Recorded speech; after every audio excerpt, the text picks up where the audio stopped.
Hi, I'm Jennifer Stein. Welcome to Radnor Studio Channel 21's program for Mainline MUFON. I'm the host of Mainline MUFON, and I'm very happy to have a very special guest here today. It's Peter Robbins. I'd like to give the listening audience a little background about Peter, so bear with me while I read some of his extensive credentials. Extensive credentials. For 35 years, Peter Robbins has been a respected researcher, investigator, writer, lecturer, activist, dedicated to the serious study of the UFO phenomenon. He has co-authored a British best-selling book called Left at Eastgate, a first-hand account of the Rendlesham Forest UFO incident, its cover-up, and its investigation. He is also author of a recently published online book called Deliberate Deception, a case of disinformation in the UFO research community. Peter has lectured all over the world for national and international conferences and seminars at public and private secondary schools, universities, businesses, libraries, and scientific organizations, and educational foundations, including the Cambridge Hospital in Boston for the late Pulitzer Prize-winning writer and professor and psychiatrist, Dr. John Mack, just to mention one of several dozen universities, conferences, and organizations that span the globe that Peter has spoken at. He was also the longtime assistant to pioneer abduction researcher Bud Hopkins, who was also an author on this topic. And Peter was a founding board member of the Hopkins Intruders Foundation. Peter was a research assistant on the United Nations Secretary General's 1978 report for the establishment of a UN UFO department. He was an editorial assistant to the Blue Memorandum for Parliament's House of Lords in 1980 for their debate on UFOs. When Steven Spielberg's miniseries Taken was being released, Peter was hired to help promote the release of this film of this miniseries as the event coordinator for the Sci-Fi Channel symposium called Alien Abduction Phenomenon. He was a writer, planner, and commentator on the Ultimate UFO 2 DVD set collection of UFO footage, and he appeared in numerous documentaries on the topic of UFOs, including my DVD production called The Disclosure Dialogues, which airs on this network. And he is the associate producer and narrator for an upcoming film, which I am producing, called Travis. It's the background story about Travis Walton and his UFO incident in 1975, and I'm co-producing this with another local Philadelphian named Bob Terrio. Peter was the Web Watch and an assistant columnist for UFO magazine, and he has written for Fate magazine, Phenomenon magazine, UFO Data magazine in the UK, RJ Journal of UFO Studies in Japan, to name just a few, and he is currently the American correspondent for a UK publication called UFO Truth magazine. He was an advisor and a consultant to many, many UFO conferences around the world, including McMinnville, Oregon's UFO Festival, the city of Roswell, New Mexico, as well as their public relations representative and media liaison, conference coordinator, and a consultant on UFO-related tourism in Roswell. And he is the co-founder of the Exeter, New Hampshire UFO Conference, the New England UFO Conference, and coming up shortly, a Leominster, Massachusetts UFO Conference. His television appearances are also numerous. He's been on The Early Show on CBS, The History Channel, Britain's Roswell, Unsolved Mysteries, Good Day New York, The O'Reilly Factor, People Are Talking, which is filmed right here in Philadelphia, Philly Live, The Real Roswell, National Geographic Channel, Sci-Fi Channel's feature documentary, UFO Invasion at Rendlesham, L'Odyssée de l'Étrange in France, the network's first UFO Paranormal Witness, Lifetime Television in Canada, as well as shows for Chilean and Norwegian national television and French-Canadian television, and numerous BBC TV affiliates. His radio appearances are also extensive.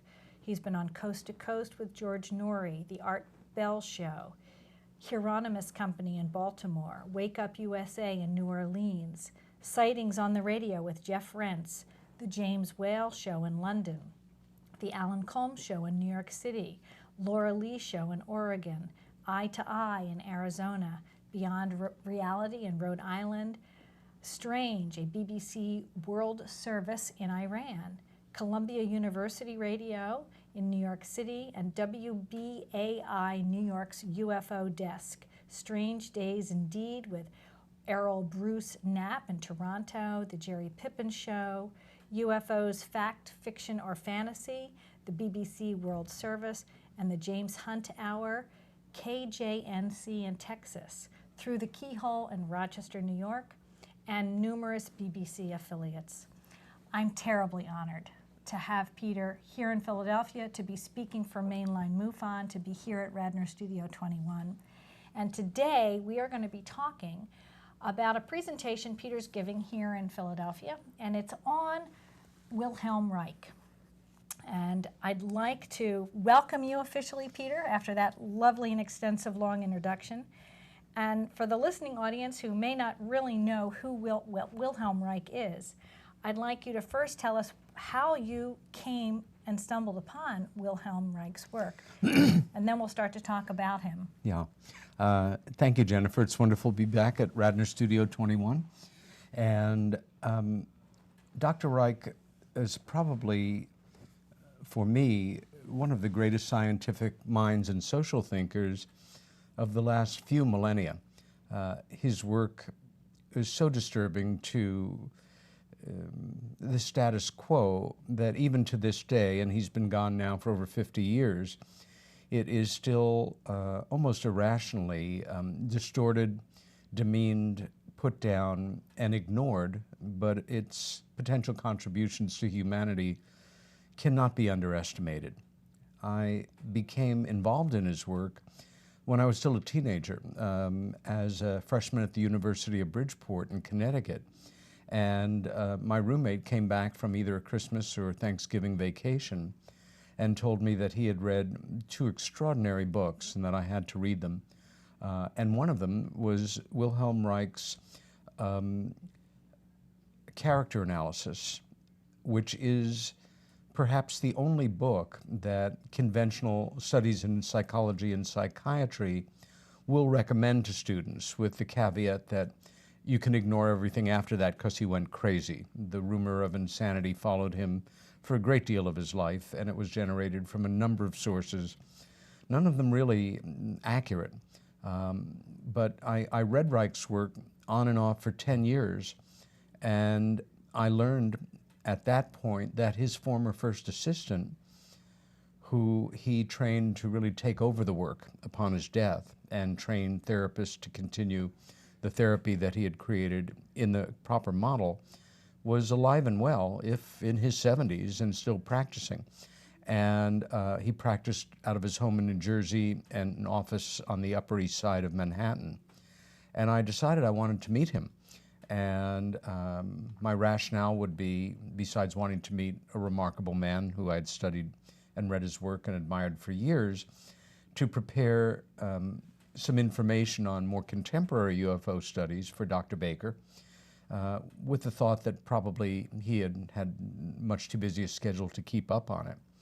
And after some weeks of hounding him for a time when he could see me, I went in, I gave him my little talk, and then he looked at me and he asked me, "Why are you here?" And I thought about it a bit, and I went a little more into detail. I talked about my childhood sighting with my sister, and that had really made me feel kind of split in terms of the way the world sees the subject. And he heard me out, and he asked me again, "Why are you here?" And he asked me several times until I experienced something I really never had, which was a profound sense of needing to really make my peace with this in a way that I was incapable on my own. And I ultimately went into therapy with him and stayed with that therapy for more than 6 years. I have to credit the work that I did with Dr. Baker with very much helping me to become the person I became. in the course of working with him, I met a good number of people who had either worked with Reich, studied with Reich, been patients of his, an editor, his biographer, and became a lot more intimately acquainted with the work. And that is how my genesis in the work began. It's very special to be able to work with someone like Dr. Baker, who was a student of Wilhelm Reich. He was his first assistant for many years. You really get a unique and inside perspective. You bet. So let's talk about Wilhelm Reich, where he was born, and you know how he eventually made it to the United States. Yeah. And then I want you to mention a little bit about his relationship with Sigmund Freud, Yeah. because many people don't know this about his background. Yes. Wilhelm Reich was born in the Austro-Hungarian Empire in 1897. His father was a fairly tightly wound bureaucrat. His mother sounded like a very gentle soul. She was a piano instructor. And Reich and his brother Robert grew up on an old estate and surrounded by nature, and growing up observing natural functioning of animals and plants in their most intimate form, and were privately educated by tutors. Come World War I, he enlisted in the Austro-Hungarian army and served with distinction as an artillery officer. At the end of the war, however, the estate was gone, the old world was vaporized, and he was penniless. But he possessed a brilliant mind and made his way to Vienna, where he studied medicine, supporting himself over those years, tutoring other students. One of the things that drew him to Vienna was the work of this man, this doctor, Sigmund Freud.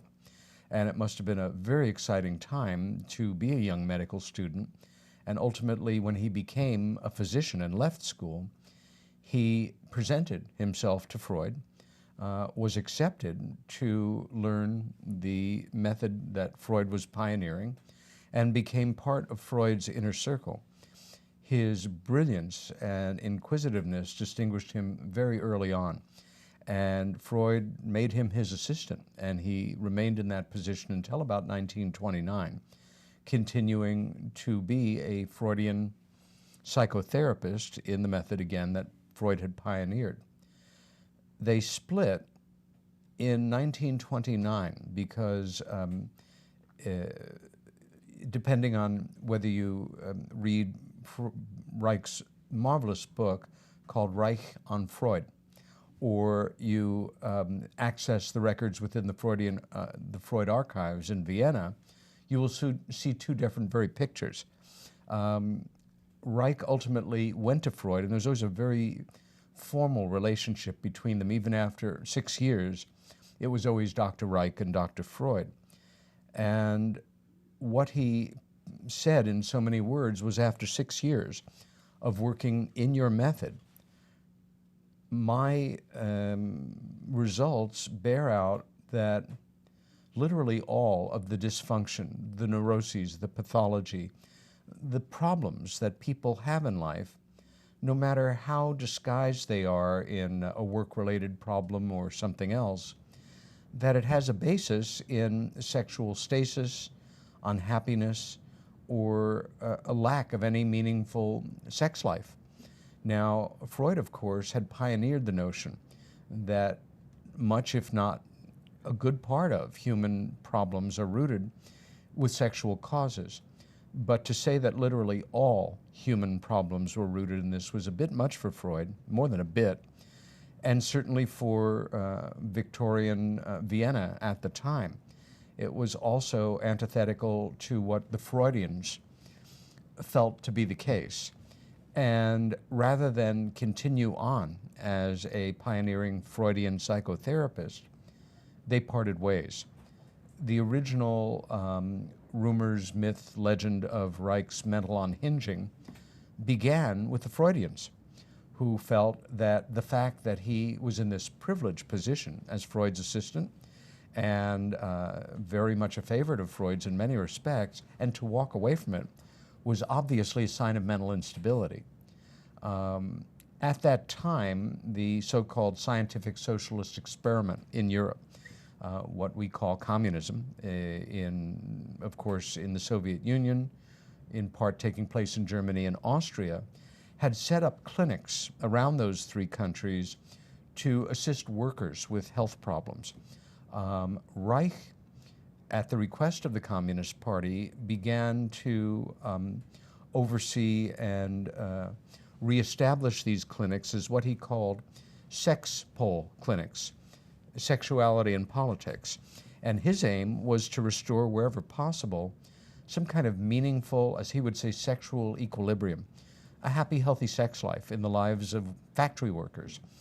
The idea being that, a happy worker would be a more productive worker and, more for moving world communism forward. However, much to, I'll say disappointment, but probably more the horror of the communists overseeing these clinics, was as Reich, with his methodology, was able to help these couples either establish for the first time or reestablish a happy, healthy, intimate life, their first priority no longer was the good of the party. Their first priority was their family, their personal happiness, their love for their partner, their love for their children. And that was not okay. And he was expelled from the party, well, depending on the account, or left it and became a very vocal and avowed anti-communist for the rest of his life, which led the communists by 1933 to say, well, Dr. Reich is crazy. How do we know he's insane? He left the party. He puts, personal pleasure above the good of, equality in the world, etc. He managed to get out of Austria literally just before the doors slammed shut and Hitler consolidated power in Germany, and emigrated to Norway, where he worked for the next few years, primarily developing his therapeutic model and also working in trying to establish whether or not, and it was certainly turned out to be the case, that there were non-environmental factors involving cancer formation, and that in certain cases, cancers could go into remission if the energetic functioning in the body could be brought up to a certain point again. By 1939, he was contacted by the administrators for the New School for Social Research in New York City and invited to emigrate to the United States and teach there, which he did. He established a residence in Queens, New York, a county, a borough of New York City, and for the next years really pioneered a lot of much of what is now uncredited kind of godfather to a great deal of the human potential movement and body work. What he was able to establish, and this is truly pioneering, is that certain traumas are literally caught up in the musculature, and that they become chronic. They affect the way we breathe, they affect the way you hold yourself, they affect our attitudes. And if in the therapy that he offered, which was unlike Freudian therapy, which is based on living in the head and intellectual rapport and talk with your therapist, this was real work. You would lie on a chaise lounge, you would kick, you would pound, you would scream, and the therapist, and he insisted, I think with one exception in his whole career, that his therapists, or orgonomists as he called them, from the name he gave to the science, and I should say here, a lot of people who don't know any better, who the work makes uneasy, will find a way to poke fun at the terminology that he created. The science of orgonomy obviously has its root in the word organism or orgasm, depending on your interpretation, and it's simply the study of how energy functions in the living and non-living realms. So it cuts across every single scientific discipline, but there is that common functioning principle. But one of the things that was established in this therapy, and I know because I experienced it, was at certain points, as these memories are starting to rise to the surface, deep tissue work will release chronic contractions, and that memory comes roaring back And you may experience the trauma you've put off for decades or that you experienced decades ago and were armoring around. And in fact, at that point, it's to the surface enough that you can begin to talk about it. So that brings us up to the later 1940s in his work. I had the pleasure of reading some of your presentation for tonight, and I was impressed to learn that he actually had a relationship, at least for a short period of time, with Albert Einstein. He did. And it was through his study of orgonomy and what he created a generating machine to generate, what was the term? Not ozone. Well, what it was, by 1939, 1940, Dr. Reich had, in a laboratory setting, established an energy, a recognition of an energy that's always been there, of course, that he called Orgone Energy. Orgone Energy, right. It's nothing new in that, by some interpretations, Hindu texts would refer to it as the prana. The Victorians referred to a manifestation of it in their minds as the ether. Ether, right. And for Reich, the problem was that in the mystical tradition, it was mystified. The Victorians mechanized their view of it, and he saw it in completely organic terms. He was able to show it as a real thing in a vacuum tube that glowed blue under the proper circumstances, and developed such an exceedingly simple device that people today still talk about it as though it were a joke and have some nasty slang about it. He called it a orgone accumulator. And it is very simply composed of layers of inorganic and organic material. It could be as big as a small shoebox, and it's alternating layers of organic and inorganic material. The organic layer holds energy. It attracts and holds energy. The metallic layer reflects it. It doesn't hold it. So if you have an accumulator that's, say, six-fold, 3 layers of each, within that space, I did experiments when I was young, and many, you can do these experiments yourself. There's not a tremendous amount of apparatus or money that needs to be expended to prove to yourself the reality of his claims. I used one at one point for seed germination to charge plant seeds and then see whether they grew differently, and they did. However, the accumulator that most people are most familiar with, even if not directly from popular culture, is one that's about the size of a small phone booth that fits one person. And I've used them on and off since I was 20 or so. And again, depending on the number of layers, you experience within a few minutes, if you're not a heavily armored person, quite a charge in your system. If it's completely dark, you'll see little, what he called spinning waves, just these little dots of light spinning that many of us would be told were illusionary or your imagination or something, but it's a manifestation of energy. If you stay in one too long, you'll feel exhausted, really drained. And if you have an apparatus with like a length of empty BX cable coming back out of it and a small metal funnel, you can actually use it to direct your attention on certain areas. For example, at one point, I had one when I lived down in Lower Manhattan that I would, if I had a sore throat, I would simply spend, 10 minutes twice a day or something, holding it a few inches away from my throat while I was reading or something. And we know the rate at which we heal. I would always come around quicker. The other thing was, you burn yourself on a pan in the kitchen or something without any antiseptic or anything, but the same procedure, the burn would clear up much quicker than it would normally. And they're sometimes referred to in a scurrilous way as orgone boxes, and terms that are meant to be derogatory.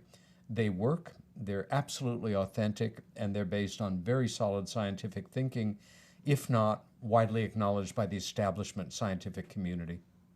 Yes, I'm aware that there are many naturopaths and alternative healers that are developing these and using them, but they they couch them in different names and with different modalities that they claim they've developed. But in actuality, they're using a version of the Orgone generator. They are. And again, he pioneered so much of what is now considered alternate healing techniques.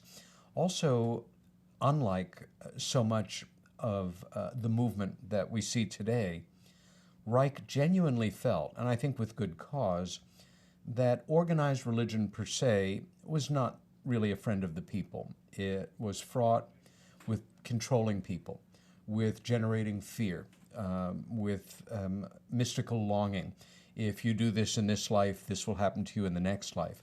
So he was very anti-organized religion and very un-mystical, which tended to keep certain very decent people who go to church on Sunday or synagogue on Saturday or the mosque or whatever away from his work, because that was another aspect they were uncomfortable with.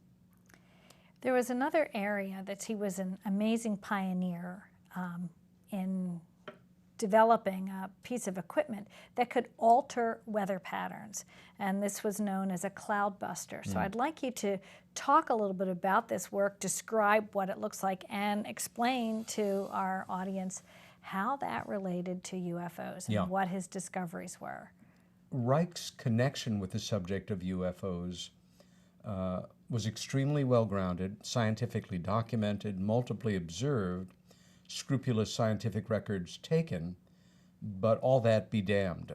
The fact that this scientist, who at that point the FDA, our Federal Drug Administration, which in the 40s and 50s was really run by a bunch of thugs in government, all they knew was that his pronounced interest in human sexuality, that he was likely some kind of sexual predator or quack, and you didn't need any more information on him.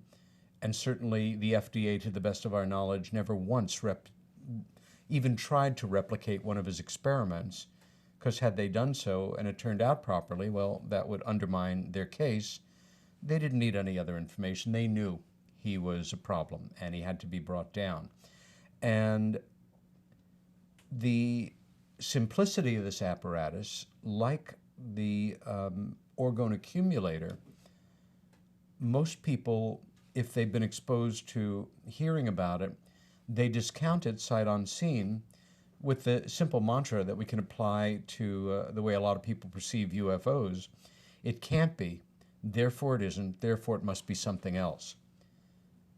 What he observed in the early 50s was that, very simply put, metal grounded in water in the right configurations tended to be an attractor. Now, the best two examples I can give you before going into the particulars that were a part of my childhood, and I think a lot of people's in various ways, if me or my sisters or my cousins were visiting my Nana, my wonderful Russian grandmother, and you had a cut or a boil or a pimple or something, her remedy, so to say, or her way of dealing with it would be she'd cut a potato in half, and you'd simply hold that half a potato, and all you knew as a kid was that it was cooling, it felt better, and that was that. In fact, the natural living energy in that potato was literally drawing the toxin, the infectant in the pimple to the surface, speeding in it to come to crisis, rupture and begin to heal up at a quicker rate. Some years after that, when I was in the Boy Scouts, and this is just standard advice when you're out, in the woods, if a bee sting or another kind of animal, insect bite or something is causing you irritation, you put some mud on it. Same thing. It feels better. It's cool. The pain dissipates. Mud has a living energy too, and it also draws to the surface. Now, with that understood, what he worked out was, and this was at a time in the early 50s, when southern Maine, the area that he lived in at the time, a beautiful area around Rangeley, Maine, was caught up in a drought, a regional drought. And he developed a simple apparatus. It was made of long metal pipes in two arrays above and below. Let's say a simple cloudbuster could be four pipes, but the back of each pipe was attached to, the BX cable that snakes through our house with wiring in it for electricity. Pull out the wiring, and you have a flexible metal cable. Industrial BX is considerably larger, and he worked with pipes that were the same circumference as industrial BX. Attached very long lengths of empty industrial BX, put the whole thing on an armature that could be adjusted up and down, side to side, either manually or ultimately by some kind of remote control, because a cloudbuster in operation puts out a certain irritant, a toxicity that makes it uncomfortable to be around, and if you are around it too much, you will get sick. It'll feel like a sore throat, a cold, flu, but you will get sick. And what he did was the ends of the BX cable were dumped in a well or in a river or stream of moving water, a lake or a pond. The water was the ultimate attractor. It acted as a grounding, and what it did was create movement in the atmosphere where energetically it was drawn down to the pipes. Now, you do that long enough and you'll create, with a large enough cloudbuster, genuine movement in the atmosphere. And so, a logical thinker, he began by aiming the cloudbuster in an easterly direction over the Atlantic. And by day, he would adjust the elevation. And what happened was, after a while, gradually, and it could be charted every day, the relative humidity index in the air increased. It kept increasing until there was enough that it rained. And it rained enough that that drought was broken. And you could have put a compass point on Rangeley, Maine, and spun it out X number of miles in any direction. And that area, the drought was no longer there. Now, the shock for him was, once he started using a cloudbuster in this manner, UFOs started appearing over that part of southern Maine, and in particular over the Rangeley area. Now, this sounds like madness. It sounds like bad science fiction, except that it was multiply witnessed. They weren't there when he wasn't working. They were there when he was. And on October 10th, I believe, 1954, or 53, I'll have to double check it, he decided to undertake an experiment that really changed his perception of the world around us, and excuse me, and the perceptions of anyone else that really takes the time to study the literature, which was he aimed the cloudbuster at a UFO. And what he observed was, within a very short period of time, it dimmed, it pulsated, it wobbled, and it either disappeared ultimately or flew away. He did it repeatedly, and the same thing happened with UFOs. Ultimately, he published around this, although the book did not come out till shortly after he died, a book called Contact with Space, which records all of the early weather work and in every strict scientific method, as well as the observations, deductions, and conclusions about UFOs. Once he had established that this device genuinely worked, he felt it was imperative that field tests be undertaken that, for establishment science, would have real weight and gravitas. And so he and his colleagues did a study and tried to establish what was the most rain-starved portion of the United States. It was probably Death Valley, but it was impractical to get cloudbusters down there. But they found an area, at least an area, of some acres outside of Tucson, Arizona. And they trucked across country 2 cloudbusters. And for the latter months of 1954, they worked in tandem. They chose an area, as I recall, that had received about 5 inches of actual rainfall in 50 years. And not only did they get it to rain after a fashion, but you can actually see in their records that as the moist front was coming in from the Pacific, and this time they were drawing from several hundred miles away, so it took longer, it would rain here, it would rain here, it would rain here, California, Nevada, wherever, on a gunsight line with where they were. Other things that impressed me and moved me when I read the original work before I had ever seen a cloud-busting demonstration, which was life-changing for me, was that the mountains in the distance outside of Tucson, within everyone's memory, year-round had always had a brown hue to them.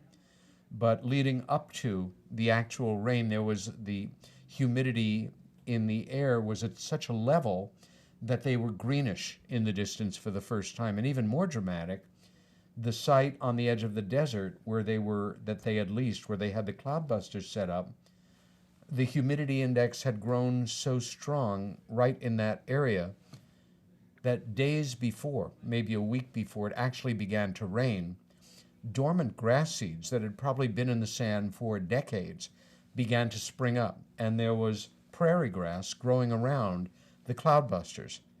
That Christmas, it actually snowed at Tucson Airport. It rained so hard that they caused flooding. It caused tremendous interest in the local media and among the farmers in the area who wanted Reich to stay and discuss this in furtherance. However, by that point, in late '54, the FDA had their case, and Reich had to return to Maine to deal with it. But that is the basics of cloud busting and the technology behind it. It's absolutely fascinating. It's sort of like an accumulator, just like the Orgone machine that he established as well. Well, so he was a real student of nature, and he understood the natural flow of energy and the accumulation of energy and the importance of energy not only in the human body but in every living system. Well, you're not only right, Jennifer. One of, for me, the most brilliant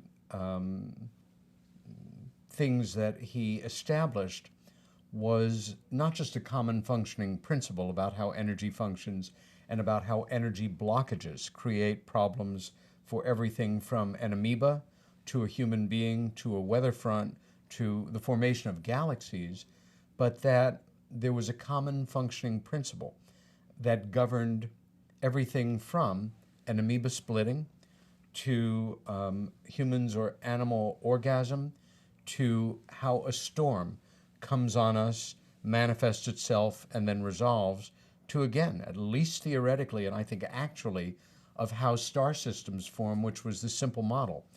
Tension, as in electrical or mechanical tension. Charge, again, the charge builds up.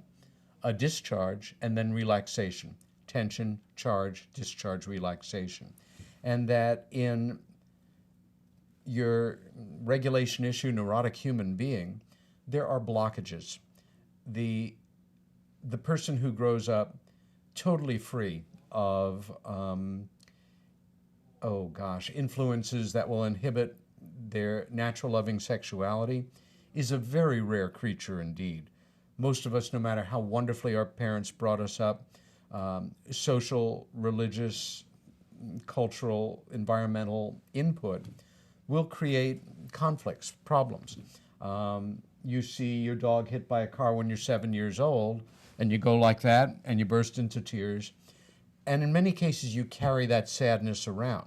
But that contraction becomes chronic. And it does not allow you to fully experience yourself, the world around you, the attitude you hold, the respiration and the way that you breathe, your ability to be a fully mobile organic creature, to experience great joy or great sorrow rather than hold yourself reined in to a tighter parameter of emotions and expressions is part of the great tragedy of the human race. And this is really what informs our knowledge about it best. I don't think, I know I haven't personally in my entire life come upon any body of knowledge that has made me better equipped to understand the madness at play in the world at any given time and the roots of human misery as well as real human happiness. Well, I can only imagine how the world would have been a different place if people like Wilhelm Reich's work would have been allowed to flourish, and he would have been allowed to succeed and expand upon it. He died very tragically in prison. He did. Because he was had a case brought against him around some of this technology, and it was a Well, small little suit. He was trying to, one of his assistants was trying to ship something across state lines. Yeah, what happened was the FDA worked for years, from 47 to 54, so trying to get one person to register a complaint about Reich, a patient, somebody who knew him in any way or had worked with any of the physicians, psychiatrists that he had trained. Absolutely no one had ever registered a complaint about him with the FDA, with the Professional Medical Association, or with anyone else. And the best they could do was declare his accumulator, and appropriately so, an experimental medical device. And as such, it would be a misdemeanor to ship it across a state line.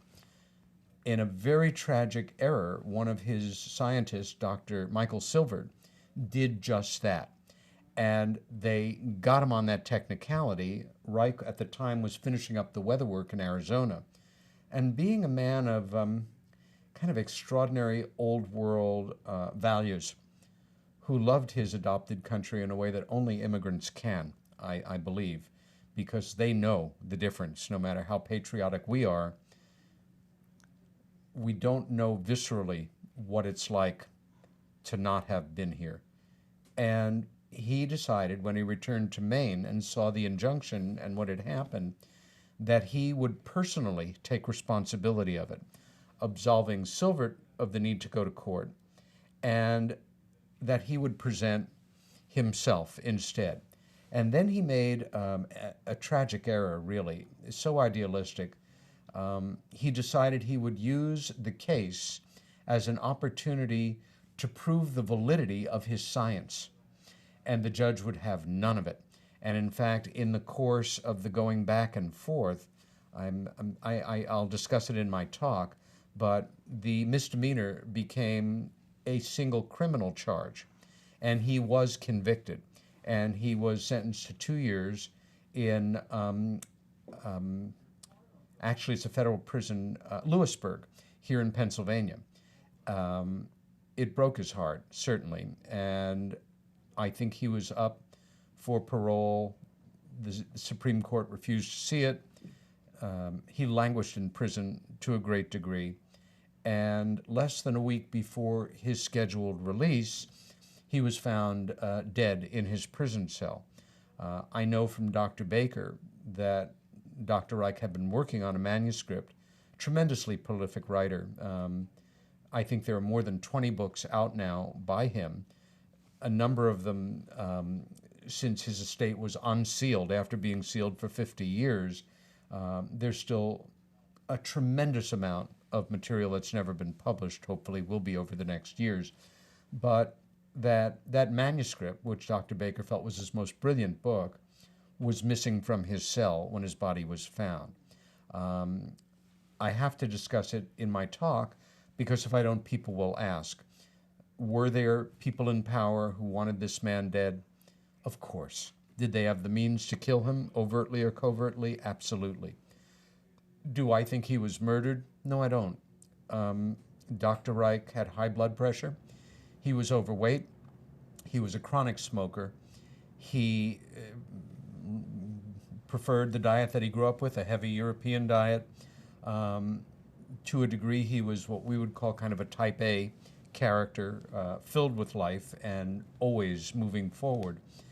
And I can't even imagine. I mean, it's tough enough for us to imagine what it would be like for us to be imprisoned in an old-fashioned prison behind stone and steel and no freedom and no sunlight. But for somebody who had dedicated his life to literally the physiological basis of human freedom, it must have been beyond belief. So I'm more than willing to accept that he simply died. But I guess it will always be an open question for some people. I understand that in Maine, his estate became a museum. Yes. And for anyone who would like to get more information about Reich, they can, Google the museum, probably find out about it, probably go to the museum. Yeah. And so tell us a little bit about that museum. And Yeah. you have, in fact, yourself visited it, correct? Oh, yes. I visited a number of times. It's called Orgonon, again, another word taken from the name that he gave the science. And it's centered around one of the most interesting structures I've ever been in. It's a building that was both his home and laboratory, with a small observatory on the top that doubled as a painting studio for him. He painted toward the end of his life, and his work is just wonderful.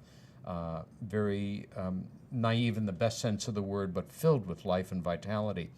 The Wilhelm Reich Museum is open. You definitely have to check their website or go and find out one way or another, but it is the home and the laboratory and the grounds in this beautiful part of southern Maine. And they occasionally have seminars and speakers and things. They have a good bookstore. Another very important information source for anybody interested in the life and work of Reich, who also would like to be able to access books by him and books about him.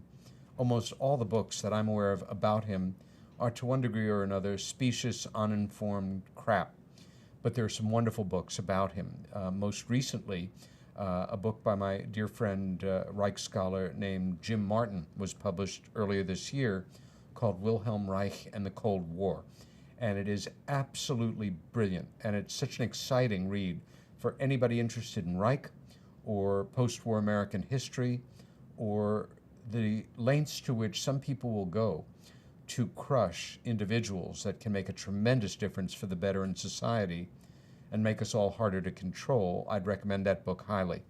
Also, my friend Dr. James DeMeo, who has probably been responsible for more active cloud-busting operations than anyone ever, and in fact has worked under contract over the years to help break droughts, not just in this country but around the world.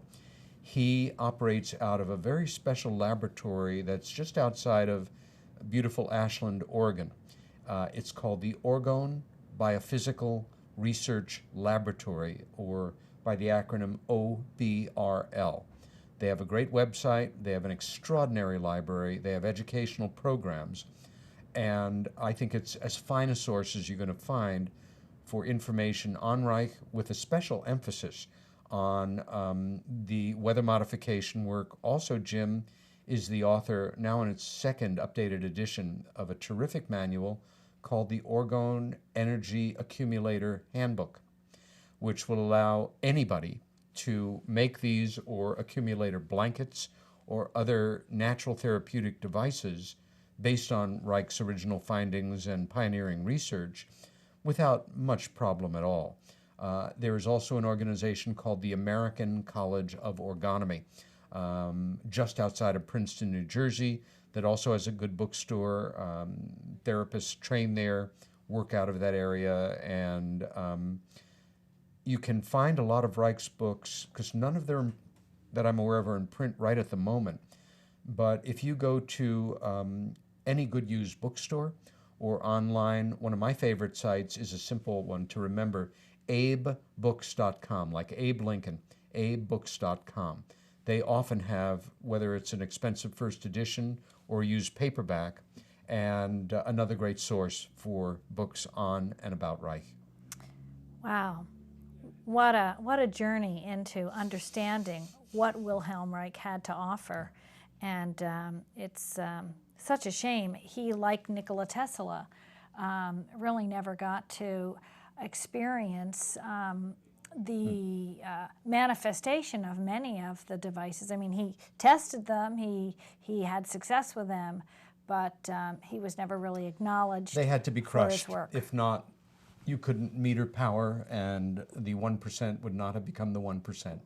Right, right. Well, for any of you that are interested in hearing or seeing Peter's lecture, please look for it here on this station, because we do make all of our presentations at Mainline MUFON available at the Radnor Studio 21 channel. So if you'd like to see that presentation, please Googled for it and look through the station menu. I want to thank Peter from the bottom of my heart for coming to Philadelphia to present and to be with us at Mainline MUFON and Radnor Studio, and I look forward to our next show coming up soon. Thank you very much.